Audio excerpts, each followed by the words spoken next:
காலம் பல நூற்றாண்டுகளுக்கு முன்பே எங்கோ ஒரு தேசத்தில் நடந்த போரை, வீழ்ந்த ஒரு சாம்ராஜ்யத்தை நாம் படிக்கும்போது நம் மனது எங்கோ அந்நிய பூமியில் அலைகிறது.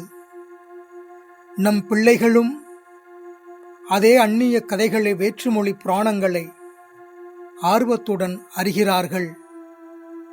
ஆனால் நமது குலத்தின் கதை, நம் குலத்தை காத்து வரும் தெய்வத்தின் பெருமை நம் வீட்டிற்குள்ளேயே ஒளிந்திருக்கிறது. தலைமுறை தலைமுறையாக நம்முடன் வாழும் அந்த தெய்வத்தின் பெயர், நம் குலத்தின் பெருமை, நம் பாரம்பரியத்தின் வேர்கள். நம் குலதெய்வத்தின் கதையை சொல்வோம். நம் பிள்ளைகள் வேர்களை தேடி அலையாமல் பாரம்பரியத்தின் பெருமையோடு வாழட்டும்.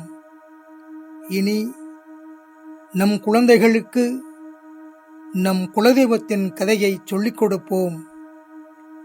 அது ஒரு கதை மட்டுமல்ல, அது நம் குலத்தின் அடையாளம். என்றும் தாய் தெய்வ வழிபாட்டில் ஆரோக்கியசாமி விசுவாசம்.